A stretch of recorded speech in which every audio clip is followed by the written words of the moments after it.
ಕಾರ್ಯಕ್ರಮದಲ್ಲಿ ಇನ್ನೊಂದು ಕರೆ ಸಿದ್ಧವಾಗಿದೆ. ಪದ್ಮಾ ಅವರು ಕರೆ ಮಾಡಿದ್ದಾರೆ. ನಮಸ್ತೆ. ಹಲೋ. ಎಸ್ ವೀಕ್ಷಕರೇ, ನೀವು ಕರೆ ಮಾಡಿದಾಗ ದಯಮಾಡಿ ಟಿವಿ ವಾಲ್ಯೂಮ್ನ ಕಂಪ್ಲೀಟ್ ಮ್ಯೂಟ್ ಮಾಡಿ ತದನಂತರ ನಮಗೆ ಕರೆ ಮಾಡಬೇಕಾಗುತ್ತೆ. ನೆಟ್ವರ್ಕ್ ಎಲ್ಲಿ ಸಿಗುತ್ತೆ ಅಲ್ಲಿ ಬಂದು ನೀವು ಮಾತಾಡಬೇಕಾಗತ್ತೆ. ಹಾಗೆ ನೀವು ಕರೆ ಮಾಡಿದಾಗ ಹುಟ್ಟಿದ ದಿನಾಂಕ, ಹುಟ್ಟಿದ ಸಮಯ ಮತ್ತು ಹುಟ್ಟಿದ ಸ್ಥಳವನ್ನು ಕೊಡಬೇಕಾಗತ್ತೆ. ಹುಟ್ಟಿದ ದಿನಾಂಕ, ಸಮಯ ಗೊತ್ತಿಲ್ಲ ಅನ್ನೋಂಥವ್ರು ಪ್ರಶ್ನಾಶಾಸ್ತ್ರಕ್ಕೆ ಹೋಗಲಿಕ್ಕೆ ಅವಕಾಶವಿದೆ. 1 ರಿಂದ 249 ಸಂಖ್ಯೆ ಒಳಗಡೆ ಒಂದು ಸಂಖ್ಯೆಯನ್ನು ಹೇಳಬೇಕಾಗತ್ತೆ. ನಿಮ್ಮ ಪ್ರಶ್ನೆಗಳು ಸ್ಪಷ್ಟವಾಗಿರಲಿ, ಸ್ಫುಟವಾಗಿರಲಿ ಅಂತ ಹೇಳ್ತಾ, ಇನ್ನು ನಾವು ಕೂಡ ಜ್ಯೋತಿಷ್ಯವನ್ನು ಕಲಿಬೇಕು. ನಮ್ಮ ಭವಿಷ್ಯ ಏನಿದೆ, ಸೊ ಯಾವ ಫೀಲ್ಡ್ಗೆ ಹೋದರೆ ನಾನು ಸಕ್ಸಸ್ನ ಕಾಣಿಸ್ಕೊಳ್ತೀನಿ, ಅಥವಾ ನಮ್ಮ ಮನೆಯಲ್ಲಿರುವಂತಹ ಜ್ಯೋತಿಷ್ಯವನ್ನು ಅಥವಾ ಭವಿಷ್ಯವನ್ನು ನಾವು ಹೇಳಬೇಕು. ನಮ್ಮ ಮನೆಯಲ್ಲಿ ಯಾರಿಗೋ ಇದೆ, ಸೊ ಅವ್ರು ಯಾವ ಫೀಲ್ಡ್ಗೆ ಹೋದರೆ ಉದ್ಧಾರ ಆಗ್ತಾರೆ ಅಥವಾ ಸಕ್ಸಸ್ ಆಗುತ್ತಾ ಇಲ್ವಾ, ಯಾವ ಸಮಯ. ಸೊ ಈ ಒಂದು ವಿಚಾರದ ಬಗ್ಗೆ ನಿಮಗೆ ತಿಳುವಳಿಕೆ ಬೇಕು ಅನ್ನೋದಾದರೆ ಜ್ಯೋತಿಷ್ಯ ತರಗತಿಗೆ ನೀವು ಜಾಯಿನ್ ಆಗಬೇಕಾಗತ್ತೆ. ಸೊ ತಡ ಯಾಕೆ, ಮಾರ್ಚ್ 15ನೇ ತಾರೀಕಿಂದ ಕೇವಲ 15 ದಿನಗಳ ಒಳಗಾಗಿ ನೀವು ಜ್ಯೋತಿಷ್ಯ ಶಾಸ್ತ್ರವನ್ನು ಕಲ್ತ್ಕೊಳ್ಳಿಕ್ಕೆ ಒಂದು ಅವಕಾಶವನ್ನು ಗುರುಜಿಯವರು ಕೊಟ್ಟಿದ್ದಾರೆ. ಸೊ ನೀವು ಮಾಡಬೇಕಾಗಿರೋದು ಇಷ್ಟೇ, ನಿಮ್ಮ ಟಿ ವಿ ಸ್ಕ್ರೀನ್ ಮೇಲೆ ಒಂದು ನಂಬರ್ನ ನಾವು ಡಿಸ್ಪ್ಲೇ ಮಾಡ್ತಾ ಇದ್ದೀವಿ. ಆ ನಂಬರ್ಗೆ ಕಾಲ್ ಮಾಡಬೇಕಾಗುತ್ತೆ. ಒಂದು ಅಪಾಯಿಂಟ್ಮೆಂಟ್ನ ಫಿಕ್ಸ್ ಮಾಡ್ಕೊಳ್ಳಿ, ಅಥವಾ ನೇರವಾಗಿ ಗುರುಜಿಯವ್ರನ್ನ ಭೇಟಿಯಾಗಿ ಆ ವಿಚಾರಕ್ಕೆ ಕುರಿತಾಗಿ ಒಂದಷ್ಟು ಮಾಹಿತಿಯನ್ನು ನೀವು ಪಡ್ಕೊಳ್ಳಿಕ್ಕೆ ಅವಕಾಶವಿದೆ. ಇನ್ನು ಮನೆ ಮಂದಿಯೆಲ್ಲ ಕೂತು ಆ ಜ್ಯೋತಿಷ್ಯ ತರಗತಿಯನ್ನು ಅಟೆಂಡ್ ಮಾಡಲಿಕ್ಕೂ ಕೂಡ ಅವಕಾಶವಿದೆ. ಯಾರೋ ಒಬ್ಬರು ಮಾತ್ರ ಫೀಸ್ ಪೇ ಮಾಡಿರ್ತೀರ, ಇಡೀ ಮನೆ ಮಂದಿನೇ ಕೂತು ಅದನ್ನು ಕೇಳಿಸ್ಕೊಳ್ಳುವಂಥದ್ದು, ಅದ್ರ ಬಗ್ಗೆ ತಿಳುವಳಿಕೆ ಪಡ್ಕೊಳ್ಳುವಂಥ ಒಂದು ಅವಕಾಶವನ್ನು ಗುರೂಜಿಯವರು ಕಲ್ಪಿಸ್ಕೊಡ್ತಾ ಇದ್ದಾರೆ. ಈ ಅವಕಾಶವನ್ನು ನೀವೆಲ್ಲ ಸದುಪಯೋಗ ಪಡಿಸ್ಕೊಳ್ಳಿ ಅಂತ ಹೇಳ್ತಾ, ಇನ್ನು ನಕ್ಷತ್ರ ನಾಡಿ ಕಾರ್ಯಕ್ರಮದಲ್ಲಿ ನಿಮಗೆಲ್ಲ ಗೊತ್ತಿರೋ ಹಾಗೆ ಇದೊಂದು ವಿಶೇಷ ಮತ್ತು ವಿನೂತನವಾದಂಥ ಕಾರ್ಯಕ್ರಮ ಅಂತ ಹೇಳಿದ್ರೆ ತಪ್ಪಾಗಲಾರ್ದು. ಇದು ಜ್ಯೋತಿಷ್ಯ ಕಾರ್ಯಕ್ರಮ ಆದರೂ ಕೂಡ ಒಂದು ಸೈಂಟಿಫಿಕ್ ರೀಸನ್ನ ಇಟ್ಕೊಂಡು ಇದರ ಕುರಿತಾಗಿ ಒಂದಷ್ಟು ವಿಚಾರವನ್ನು ಗುರೂಜಿಯವರು ನಮಗೆ ತಿಳಿಸ್ತಾ ಹೋಗ್ತಾರೆ. ಸೊ ಪ್ರತಿದಿನವೂ ಕೂಡ ಒಂದೊಂದು ಹೊಸ ವಿಚಾರದ ಬಗ್ಗೆ ನಾವು ಮಾಹಿತಿಯನ್ನು ಗುರುಗಳ ಕಡೆಯಿಂದ ಪಡ್ಕೊಳ್ತಾ ಇದ್ದೀವಿ. ಸಿನಿಮಾ ಕ್ಷೇತ್ರದ ಬಗ್ಗೆ ಗುರೂಜಿಯವರು ನಮಗೆ ಹೇಳ್ತಾ ಹೋಗ್ತಾ ಇದ್ರು.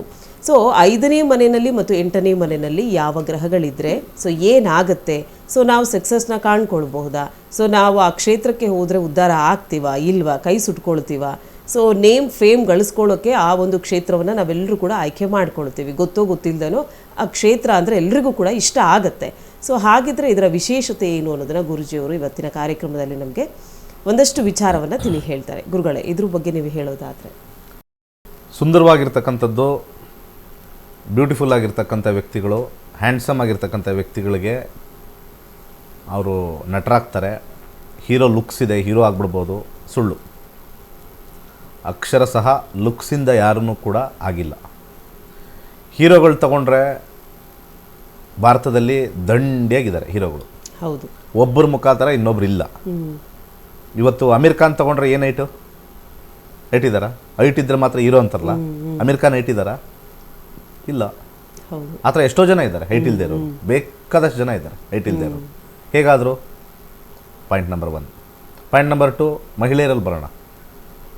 ಎಷ್ಟೋ ಹೀರೋಯಿನ್ಗಿನ ಆಚೆ ಕಡೆ ನಾವು ಓಡಾಡ್ಬೇಕಾದ್ರೆ ಅವ್ರಿಗಿನ ಚೆನ್ನಾಗಿರೋಂಥವ್ರು, ಚಂದುಳ್ಳಿ ಚಲುವೆ ಇರೋರೆಲ್ಲ ಈ ಮಾಲ್ಗಳಲ್ಲಿ ಹೋದಾಗ ಅಯ್ಯೋ ಏನು ಒಂಥರ ಸ್ಟಾರ್ ಥರ ಇದ್ದಾರೆ. ಅವ್ರಿಗೆ ಸುಮ್ಮನೆ ಎಲ್ಲಿದೆ, ಮನೇಲಿದ್ದೀವಿ ಅಷ್ಟೇ ಸರ್. ಸೊ ನಾರ್ಮಲ್ ಆಗಿರೋರೇ ಬಂದ್ಬಿಡ್ತಾರೆ ಅಲ್ಲಿ. ಹೌದು.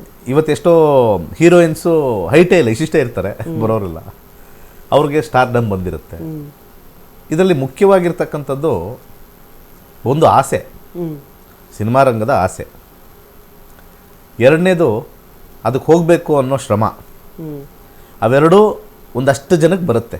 ಒಂದಷ್ಟು ಜನ, ಎಲ್ಲರಿಗೂ ಬರಲ್ಲ, ಒಂದಷ್ಟು ಜನಕ್ಕೆ ಬರುತ್ತೆ. ಸಿನಿಮಾ ರಂಗ ಕೆಲವರು ಲುಕ್ಸ್ ಇದ್ದು ಟ್ಯಾಲೆಂಟ್ ಇದ್ದು ಮಾಡ್ಬೋದು ಅಂದರೆ ನಂಗೆ ಆನ್ಲೈನ್ ಬೇಡಪ್ಪ ಅಂದ್ಬಿಡ್ತಾರೆ. ಕೆಲವು ಲೇಡೀಸ್ ಅಲ್ಲೋಗಿ ಯಾರು ನಿಂತ್ಕೊಂಡು ಅದೆಲ್ಲ ಬಿಸಿಲಲ್ಲಿ ಅದೆಲ್ಲ ಮಾಡ್ತಾರೆ. ಅದು ಮನಸ್ಥಿತಿ. ಒಂದಷ್ಟು ಜನ ಪಾಪ್ಯುಲೇಷನಲ್ಲಿ ಅದ್ರ ಮೇಲೆ ಆಸೆ ಹುಟ್ಟತಕ್ಕಂಥದ್ದೇ ಈ 3ನೇ ಮನೆ, 5ನೇ ಮನೆ, 8ನೇ ಮನೆ ಆಸೆ ಹುಟ್ಟಿಸುತ್ತೆ. ಆ ಆಸೆ ಪರಿಪೂರ್ಣವಾಗಿರಲ್ಲ. ಅಂದರೆ 3ನೇ ಮನೆ ಆ್ಯಕ್ಟಿವೇಟ್ ಆದರೆ 5th ಇರಲ್ಲ, 5th ಇದ್ದರೆ 8th ಇರಲ್ಲ, 8 ಇಲ್ಲ ಅಂದರೆ 3rd ಇರಲ್ಲ. ಸೊ ಈ ರೀತಿ ಟ್ರಯಾಂಗಲಲ್ಲಿ ಇರಲ್ಲ. ಕೆಲವೊಂದು ಸತಿ ಈ 3 ಯಾವ್ದಾದ್ರು ಒಂದು ಇದ್ರೂ ಕೂಡ ಮನಿ ಕಾಂಬಿನೇಷನ್ ಇರಲ್ಲ. ಮನಿ ಕಾಂಬಿನೇಷನ್ ಇಂಪಾರ್ಟೆಂಟ್ ಆಗುತ್ತೆ ಕೊನೆಗೆ. ಇದೆಲ್ಲ activating the job, activating the ಕರ್ಮ ಅಂತ ಕರಿತೀವಿ. ಅದ್ರ ಜೊತೆಗೆ ಏನಿರಬೇಕು ಅಂದರೆ ರೆಮ್ಯುನರೇಷನ್ ಕಾಂಬಿನೇಷನ್ ಇರಬೇಕು. ಅದಕ್ಕೆ ಎಲ್ಲ ನಟರಿಗೂ ಒಂದೇ ಫೀಸ್ ಯಾಕೆ ಬರಲ್ಲ? ಎಲ್ಲರೂ ಸಿನಿಮಾ ನಟರೆ, ಕರೆಕ್ಟಾ? ಎಲ್ಲರೂ ಸಿನಿಮಾ ನಟರೆ. ಎಲ್ಲರೂ ಸಿನಿಮಾ ನಟರೆ ಆದರೆ ಎಲ್ಲರಿಗೂ ಒಂದೇ ಥರ ಯಾಕೆ ದುಡ್ಡು ಬರ್ತಾ ಇಲ್ಲ? ನಾನು ಯಾರದೇ ಹೆಸರು ಹೇಳಕ್ಕೆ ಹೋಗಲ್ಲ. ಎಲ್ಲರಿಗೂ ಗೊತ್ತು ಯಾರ್ಯಾರು ದುಡ್ಡು ಬರ್ತಾ ಇದೆ, ಯಾರಿಗೆ ಬರಲ್ಲ ಅಂತ. ಎಲ್ಲ ನಟರೆ. ಕೆಲವರು 10 ಕೊಡಲಿ, 50 ಕೊಡಲಿ, ಕೆಲವರು 2 ಕೊಟ್ಟು ಕೋಟಿಗಟ್ಟಲೆ 2 ಕೊಟ್ಟಿರ್ತಾರೆ, 2-3 ಕೊಟ್ಟಿರ್ತಾರೆ. ಕೆಲವರು 20 ಮಾಡಿರ್ತಾರೆ, ದುಡ್ಡು ಬಂದಿರಲ್ಲ. ಹೌದು ಅಲ್ವಾ? ನಿಜ. 25 ಮಾಡಿರ್ತಾರೆ, ಯಾವುದೋ ಒಂದು ಟ್ರೆಂಡಲ್ಲಿ ಮಾಡ್ಕೊಂಡು ಹೋಗಿರ್ತಾರೆ. 2ರಲ್ಲೇ ಅವ್ರು ಇನ್ನೊಬ್ರು ಯಾರೋ 50 ಮಾಡೋ ಅಷ್ಟಕ್ಕೆ ದುಡ್ಡು ಇಲ್ಲಿ ಬಂದ್ಬಿಟ್ಟಿರುತ್ತೆ. ಈ 3, 5, 8 ಕಾಂಬಿನೇಷನ್ ಜೊತೆ ಕೆಳಗಡೆ ದುಡ್ಡಿನ ಕಾಂಬಿನೇಷನ್ ಆಫ್ 2, 6, 10, 11 ಅಂತ ಬರುತ್ತೆ. 2ನೇ ಮನೆ, 6ನೇ ಮನೆ, 10ನೇ ಮನೆ, 11 ಬರಬೇಕು. ಇದು ಜಾಸ್ತಿ ಇರಬೇಕು. ಮೇಲೆ first criteria, second criteria. So ಒಂದು ಸಮೂಹದಲ್ಲಿ ಒಂದಷ್ಟು ಜನ ಈ 3ನೇ ಮನೆ, 5ನೇ ಮನೆ, 8ನೇ ಮನೆ ಇನ್ಫ್ಲೂಯೆನ್ಸ್ ಆಗಿರೋರಿಗೆ ಮನೆ ತಲೆಯಲ್ಲಿ ಓಡ್ತಾ ಇರುತ್ತೆ, ನಾನು ಮಾಡಬೇಕು, ಆ್ಯಕ್ಟಿವ್ ಮಾಡಬೇಕು. ಅವರೆಲ್ಲ ಒಂದು ಗುಂಪಾಗುತ್ತೆ. ಆ ಗುಂಪಲ್ಲಿ 3ನೇ ಮನೆ, 5ನೇ ಮನೆ, 8ನೇ ಮನೆ ಆಕ್ಟಿವೇಟ್ ಆಗಿರುತ್ತೆ, ಬಂದಿರಲ್ಲ. ಅವ್ರಿಗೆಲ್ಲ ಆಸ್ಪೈರ್ ಮಾಡ್ತಾ ಇರ್ತಾರೆ, ನಾನು ಹೋಗ್ಬೇಕು, ಮಾಡಬೇಕು, ಅದಕ್ಕೆ ಅವ್ರನ್ನ ಮೀಟ್ ಮಾಡು, ಇವ್ರನ್ನ ಮೀಟ್ ಮಾಡು, ಆಸ್ಪೈರ್ ಮಾಡ್ತಾ ಇರ್ತಾರೆ, ಬಂದಿರಲ್ಲ. ಆ 3ನೇ ಮನೆ, 5ನೇ ಮನೆ, 8ನೇ ಮನೆ ಜ್ಯೋತಿಷ್ಯದಲ್ಲಿ, ಜಾತಕದಲ್ಲಿ ತೋರಿಸ್ತಾ ಇರುತ್ತೆ. ಅರ್ಥ ಮಾಡ್ಕೊಳ್ಳಿ. ಇದಾದ ಮೇಲೆ ಅದು ಬರೋದು ಯಾವಾಗ? ಆ ದಶ ಬಂದಾಗ, 3ನೇ ಮನೆದೋ, 5ನೇ ಮನೆದೋ, 8ನೇ ಮನೆದೋ ದಶ ಬಂದಾಗ, ಆ ದಶ ಬಂದಾಗ ಅವಕಾಶ ಸಿಕ್ತು. ಫ್ಯಾಂಟಾಸ್ಟಿಕ್.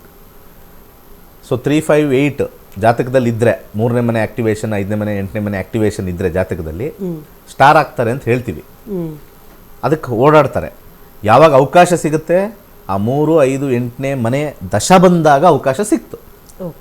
ಆ ದಶ ಬಂದಾದ ಮೇಲೆ ಅವಕಾಶ ಸಿಕ್ತು, ಆ್ಯಕ್ಟಿಂಗ್ ಮಾಡಿದ್ವಿ, ಕಾಸು. ಆ ದಶದಲ್ಲಿ ಕೆಳಗಡೆ 2ನೇ ಮನೆ, 6ನೇ ಮನೆ, 10ನೇ ಮನೆ, 11ನೇ ಮನೆ ಆ ಕಾಂಬಿನೇಷನ್ ಇದೆಯಾ? ಆವಾಗ ರೆಮ್ಯುನರೇಷನ್ ಸಿಗುತ್ತೆ. ಆ ಟೈಮ್ ಹಂಗೇ ಒಂದ್ಸತಿ ಅವಕಾಶ ಸಿಕ್ಕಾದ್ಮೇಲೆ ಆ ಟೈಮ್ ಹಂಗೇ ತೋರಿಸ್ಕೊಂಡು ಹೋಗ್ಬೇಕು. 3ನೇ ಮನೆ, 5ನೇ ಮನೆ, 8ನೇ ಮನೆ ಅದು ತೋರಿಸ್ಕೊಂಡೋಗಿ ಅದ್ರ ಕೆಳಗಡೆ ಹಾಗೇ ದುಡ್ಡಿಂದು ಕಾಂಬಿನೇಷನ್ ತೋರಿಸ್ತಾ ಇರಬೇಕು. ಅವಾಗ ಅದೇ ಲೈನಲ್ಲಿ ಇರ್ತಾರೆ. ಯಾವಾಗ ಆ ಲೈನ್ ಕಟ್ಟಾಗುತ್ತೋ, 2 ಸಿನಿಮಾ ಮಾಡಿದ್ವಿ, ಸೂಪರ್ ಡೂಪರ್ ಹಿಟ್ಟು, ಆಮೇಲೆ 3ನೇದು ಮಾಡಿದ್ವಿ ಫ್ಲಾಪು, 4ನೇದು ಮಾಡಿದ್ವಿ ಫ್ಲಾಪು, 5ನೇದು ಮನೇಲಿ ಮಲ್ಕೊಂಡಿದ್ದೀವಿ. ಇಷ್ಟೇ. ಯಾರು ಇದನ್ನು ಅರ್ಥ ಮಾಡ್ಕೊಳ್ತಾರೆ, ನಕ್ಷತ್ರ ನಾಡಿನ ಕಲ್ತ್ರೆ ನಿಮ್ಮ ಯೋಗ್ಯತೆ ಮತ್ತು ನಿಮ್ಮ ಶ್ರಮ ದೇವ್ರು ಕೊಟ್ಟಿರೋ ವರ. ಜ್ಯೋತಿಷ್ಯ ಮತ್ತು ಜ್ಯೋತಿಷ್ಯದಲ್ಲಿರ್ತಕ್ಕಂಥ ಟೈಮು ಅದೇ ನಿಮಗೆ ಅದೃಷ್ಟ. ಓಕೆ ಗುರುಗಳೇ, ಒಂದು ಕರೆ ಇದೆ, ತಗೊಳ್ಳೋಣ. ಓಕೆ, ಕಾರ್ಯಕ್ರಮದಲ್ಲಿ ಒಂದು ಕರೆ ಸಿದ್ಧವಾಗಿದೆ. ನಮಸ್ತೆ. ಹಲೋ, ಯಾರ ಬಗ್ಗೆ ಕೇಳಬೇಕಾಗಿತ್ತು? ನಿಮ್ಮದು ವಾಯ್ಸ್ ಬ್ರೇಕ್ ಆಗ್ತಿದೆ ಅಮ್ಮ, ಸ್ವಲ್ಪ ಬೇರೆ ಕಡೆ ಬಂದು ಮಾತಾಡಿ. ಹಲೋ. ಎಸ್ ವೀಕ್ಷಕರೇ, ಕರೆ ಮಾಡಿದಾಗ ದಯಮಾಡಿ ಟಿ ವಿ ವಾಲ್ಯೂಮ್ನ ಕಂಪ್ಲೀಟ್ ಮ್ಯೂಟ್ ಮಾಡಿ, ನೆಟ್ವರ್ಕ್ ಎಲ್ಲಿ ಬರುತ್ತೆ ಅಲ್ಲಿ ಬಂದು ಮಾತಾಡಿ. ಪದೇ ಪದೇ ನಾವು ಇದನ್ನು ಹೇಳ್ತಾನೆ ಹೋಗ್ತಾ ಇದ್ದೀವಿ, ದಯವಿಟ್ಟು ಈ ರೂಲ್ಸ್ನ ಫಾಲೋ ಮಾಡಿ ಅಂತ ಹೇಳ್ತಾ, ಇನ್ನು ನಕ್ಷತ್ರ ನಾಡಿ ವಿಶೇಷ ಕಾರ್ಯಕ್ರಮದಲ್ಲಿ ನೀವು ಜ್ಯೋತಿಷ್ಯವನ್ನು ಕಲಿಬೇಕು ಅಂತ ಇಂಟ್ರೆಸ್ಟ್ ಏನಾದರೂ ಇದ್ದರೆ ಖಂಡಿತವಾಗಿಯೂ ನಿಮಗೊಂದು ಅವಕಾಶವಿದೆ. ನೀವು ಮಾಡಬೇಕಾಗಿರೋದು ಇಷ್ಟೇ, ನಿಮ್ಮ ಟಿ ವಿ ಸ್ಕ್ರೀನ್ ಮೇಲೆ ಕಾಣ್ತಾ ಇರುವಂಥ ನಂಬರ್ಗೆ ಕನೆಕ್ಟ್ ಆಗಬೇಕಾಗತ್ತೆ. ಹೆಚ್ಚಿನ ಮಾಹಿತಿಯನ್ನು ನೀವು ಪಡ್ಕೊಳ್ಳಿಕ್ಕೆ ಅವಕಾಶವಿದೆ. ಮಾರ್ಚ್ 15ನೇ ತಾರೀಕಿಂದ ಕೇವಲ 15 ದಿನಗಳ ಕಾಲ ಮಾತ್ರ ಈ ಒಂದು ಆನ್ಲೈನ್ ಕ್ಲಾಸಸ್ ಲಭ್ಯವಿರುತ್ತೆ. ಆನ್ಲೈನ್ ಕ್ಲಾಸಸ್ನ ನೀವು ಕಂಡಕ್ಟ್ ಮಾಡ್ತಾ ಇದ್ದಾರೆ ಗುರುಜಿಯವರು. ನೇರವಾಗಿ ನೀವು ಜಾಯಿನ್ ಆಗಿ ನಿಮ್ಮ ಭವಿಷ್ಯ ಹೇಗಿದೆ ಅಂತ ನೀವೇ ರೂಪಿಸ್ಕೊಳ್ಳಿಕ್ಕೆ ಒಂದು ಅವಕಾಶವನ್ನು ಕೊಟ್ಟಿದ್ದಾರೆ.